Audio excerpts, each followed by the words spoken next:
Oke, selamat pagi teman-teman semuanya di Nias ya. Untuk teman-teman di Nias, kemudian ada yang di Mentawai, Pak Julius. Kemudian ada Bima ya, di Bima ada juga di Sumba. Semoga semuanya sehat. Nah, hari ini saya ingin menyampaikan ulangan aja bahwa kita sekarang hari yang ketiga, pertemuan ketiga, kita akan belajar tentang sesuatu yang sangat penting dalam fasilitasi. Oke, kita ulang yang pertama. Sebenarnya saya ingin mengulang kembali tentang apa itu fasilitasi. Saya selalu mengingatkan ada 3 hal sebenarnya yang harus diingat kalau kita belajar fasilitasi. Yang satu adalah mudah. Jadi secara alami ya, teman-teman di Surued ya, kalau sudah mau bekerja di NGO biasanya otomatis sebenarnya kita ada bakat lah menjadi fasilitator, karena kita semuanya mencoba ya secara alami bagaimana memudahkan sebuah program menjadi sukses. Nah, untuk para bidan ya, ini juga sama sebenarnya, bahwa membantu ibu melahirkan ya, melakukan persalinan sampai juga pasca persalinan atau pada saat kehamilan dan sebagainya.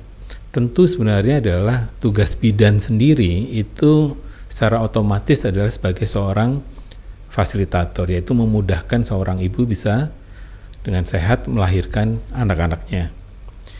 Nah, yang kedua sebenarnya untuk menjadi mudah itu dibutuhkan satu energi yang luar biasa. Jadi tidak serta-merta bahwa kalau mudah tuh caranya mudah juga, bukan begitu. Bahwa untuk menjadi mudah itu kita perlu energi yang berlebih.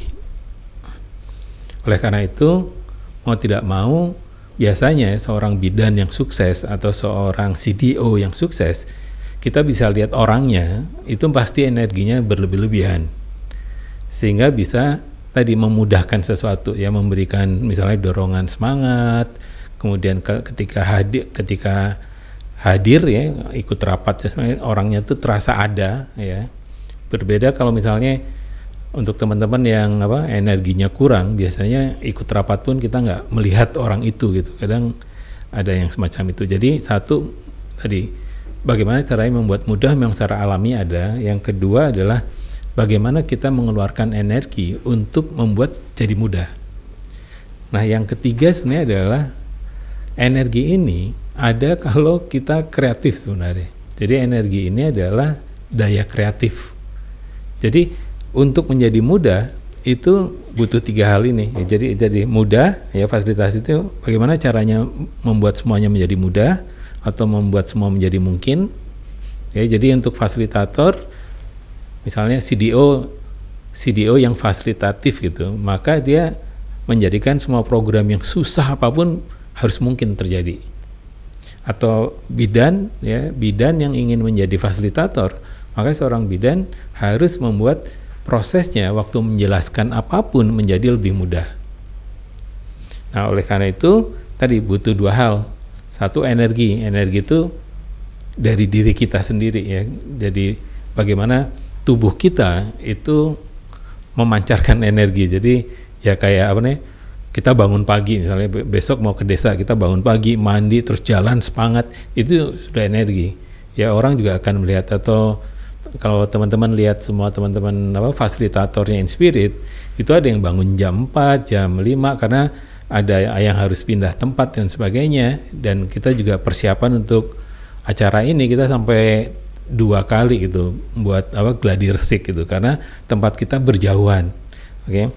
Jadi ini yang harus ditangkap oleh peserta, yaitu energi. Nah, yang ketiga tadi adalah kreativitas. Jadi bagaimana memanfaatkan apa yang ada untuk membuat semua menjadi mudah. Kalau bisa buat video, bikin video. Kalau bisa bikin audio, bikin audio. Kalau bisa bikin gambar, bikin gambar. Kalau bisa bikin tulisan, bikin tulisan. Jadi satu itu tentang fasilitasi. Nah, di pertemuan yang kedua kita membahas sebenarnya di pertemuan pertama kita membahas tentang vibrant sebenarnya. Yaitu apa sih fasilitasi yang vibrant? Nah, di dalam fasilitasi vibrant kita sebenarnya adalah mengotak-atik energi tadi. Ya, energinya tuh diotak-atik, disadarkan gitu. Karena kita jarang sekali memanfaatkan seluruh energi kita. Biasanya kalau kita orangnya orangnya guardian ya, orangnya praktis gitu, maka yang aktif hanya tubuh gitu. Kayak menghafal tubuh kita gitu. Kalau pergi ke kantor atau pergi ke puskesmas jalannya sama tuh, nggak pernah belok-belok lagi. Pokoknya dari rumah lewat jalan itu, dari rumah jalan itu. Pokoknya semuanya mudah. Kemudian kalau sudah di kantor, duduknya sama di kursi yang sama tiap hari. Atau kalau pesan makan siang itu makanannya sama juga biasanya. Ya, jadi otak sebenarnya kalau tidak dilatih, dia juga tugasnya adalah menghemat energi manusia. Ya, karena untuk berpikir kreatif itu butuh energi yang besar dan otak nggak suka itu sebenarnya, walaupun punya kemampuan. Jadi dia lebih suka bikin jalan tol, ya. Jadi yang itu yang disebut habit, kebiasaan atau adiksi. Adiksi itu semacam ketagihan ya. Jadi ketagihan tertentu itu adalah kelakuan otak gitu, ya. Nah, yang kedua, jadi di pertemuan yang kedua itu yang waktu kita belajar fasilitasi vibrant, kita sebenarnya belajar 3 hal. Yang satu adalah bagaimana mengaktifasi otak kiri. Nah, otak kiri itu sebenarnya tanpa diaktifasi sudah aktif, hanya kita curi gitu. Karena otak kiri itu suka cari masalah ya. Apa masalahnya? Apa definisinya? Apa sih ini? Saya bingung. Nah, itu otak kiri. Nah, otak kiri bisa dikelabui sedikit dengan caranya membuat pertanyaan positif. Apa yang keren dari Anda sebagai seorang bidan? Apa yang keren dari Anda sebagai seorang CDO misalnya? Apa yang keren dari Anda sebagai staff survey? Maka jawabannya adalah tentang masa lalu, ya. Masa lalu itu tentang apa? Yang masa lalu itu yang kelakuannya otak kiri, itu pasti jawabannya menjadi positif gitu. Atau apa pengalaman yang paling membanggakan di dalam hidup Anda? Maka jawabannya akan luar biasa gitu. Jadi seorang ibu di kampung kalau ditanya, "Bu, apa yang membuat ibu bersemangat tinggal di kampung ini?" Jawabannya pasti luar biasa. Ya.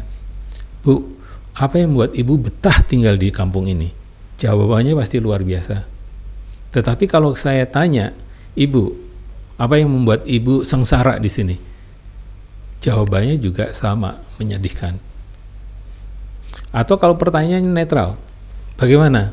Apa kabar ibu?" "Baik." Tidak ada energi. Jadi, cara mengaktifasi otak kiri adalah membuat pertanyaan yang positif. Karena pertanyaan positif akan melahirkan tindakan yang positif. Jadi, sama kalau kita tanya ke anak kita, "Gimana tadi sekolah?" Pasti, "Ya gitu." "Bagaimana tadi pelajaran di sekolah?" "Biasa." Tapi coba kita ubah. "Apa yang keren hari ini di sekolahmu?" Itu pasti jawabannya ceritanya panjang gitu. Ya. "Apa yang bikin kamu bahagia di sekolah tadi?" Itu jawabannya pasti luar biasa. Nah, yang kedua itu di Vibrant kita belajar tentang otak kanan. Nah, otak kanan adalah otak yang bisa membaca masa depan. Karena isi dari otak kanan itu adalah imajinasi. Seperti saya berikan contoh, bahwa kalau saya sebutkan kata air, ya air, maka otak kiri langsung memproses kata AIR. Tetapi otak kanan, ya otak sebelah kanan, itu akan memproses gambaran air tadi. Bisa gambar air minum, air sungai, dan tergantung pengalaman kita masing-masing, air laut dan sebagainya.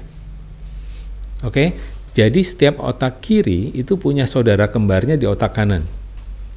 Ya, kalau saya sebutkan misalnya pohon durian, ya langsung kebayang ada pohon durian di itu. Ya, atau apa tuh? Kalau di warung Padang, rendang, ya, nasi rendang. Yang mulai di kepala ada gambaran nasi rendang. Nah, di otak kanan kita berlatih untuk memanfaatkan kekuatan itu, yaitu kekuatan gambar. Oleh karena itu kita ada keyakinan di fasilitasi Vibrant bahwa gambarlah yang membangkitkan tindakan seseorang. Jadi kita main gambar gitu. Nah, kalau otak kanan aktif itu bisa melihat masa depan lebih jelas gitu. Jadi makin otak kanannya keren, itu kita bisa melihat masa depan lebih jelas dibandingkan orang rata-rata. Dan kalau ini dilatih ke ibu-ibu di desa, maka ibu-ibu akan melahirkan anak-anak yang luar biasa karena ibu-ibunya bisa melihat masa depan. Ingat bahwa energi manusia sebenarnya diturunkan dari DNA, ya, DNA-nya ibu itu. Nggak ada energinya dari bapak-bapak, nggak ada. Jadi kalau kita merawat ibu-ibu di kampung ini sebenarnya adalah tugas mulia, dan saya yakin pasti masuk surga Bapak Ibu semuanya ya. Karena ibu-ibu inilah yang menurunkan DNA peradaban. Ya, lewat mitokondria kan. Karena energi itu ada di mitokondria. Kalau bapak-bapak itu di spermanya, mitokondrianya itu nempel di spermanya untuk nebus sel telur aja. Habis itu nggak ada. Dirawat oleh sel telur ibunya itu. Disitulah DNA mitokondrianya itu diturunkan sampai beratus tahun di sana. Jadi kalau kita cek DNA-nya, itu ceknya adalah cerita dari seorang ibu sebenarnya, bukan dari seorang bapak. Ya, jadi ini otak kanan tadi. Jadi kalau otak kanannya diaktifkan ibu kita, otak kiri otak kanannya aktif, maka kita akan melahirkan generasi yang luar biasa ke depan.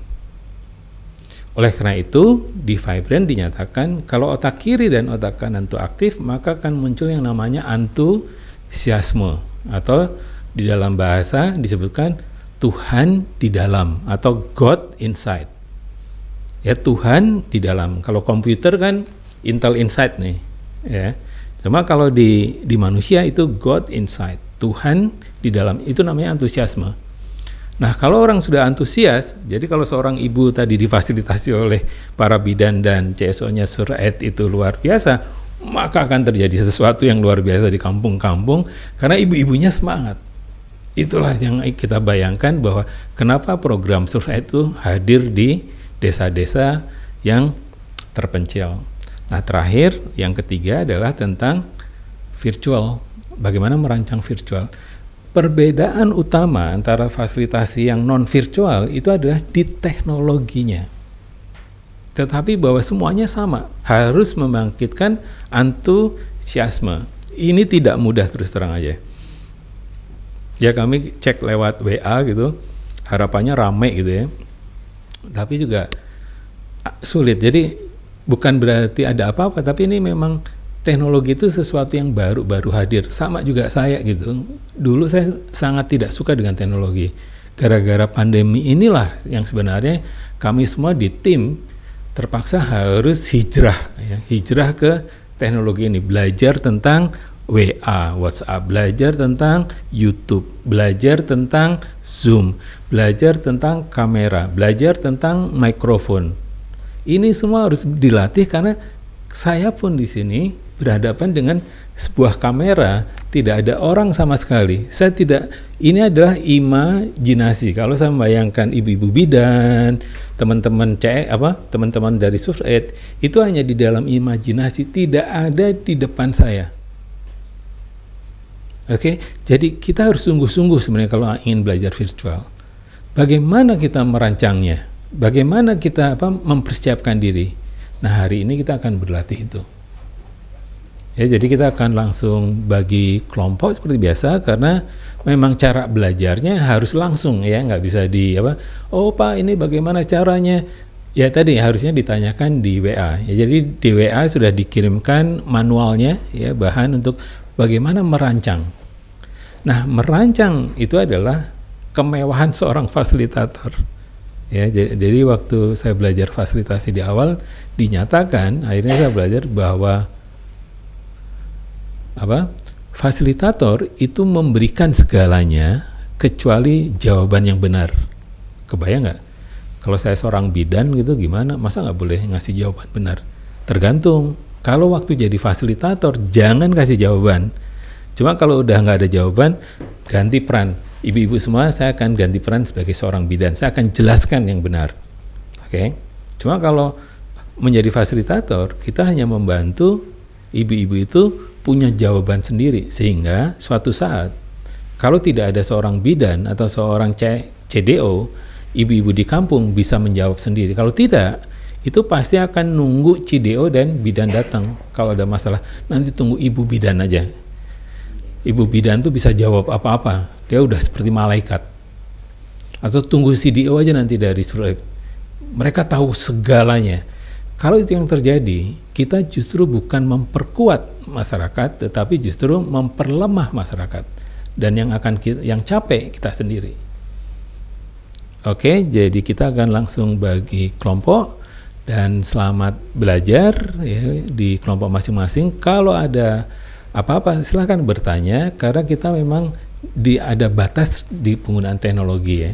Oleh karena itu kita harus saling berempati. Jadi ya Bapak Ibu semua berempati, kami juga berempati sehingga proses belajar ini bisa lebih lancar. Oke, ya kita breakout. Kita akan bagi kelompoknya bukan lebih kecil, cuma lebih sedikit ya, supaya per kelompoknya agak banyak, karena pengalaman dari 2 kelas yang kemarin itu ketika dibagi 10 ya, harusnya kan 7 orang ya di tiap kelompok, ternyata ada yang 2, ada yang 3, ada yang 5, tidak adil. Jadi kita akan lebih sedikit lagi kelompoknya agar dipastikan di kelompok cukup untuk belajar merancang fasilitasi virtual. Oke? Ya, terima kasih untuk pagi hari ini. Sukses untuk ibu-ibu bidan dan juga teman-teman CDO dan teman-teman Surveit. Ya, kita mulai dengan breakout. Untuk teman-teman fasilitator, silakan ke ruangan masing-masing dan kita akan belajar tentang bagaimana merancang fasilitasi. Sudah? Ya, silakan. Oke. Semua tolong ingat nomor ruangan.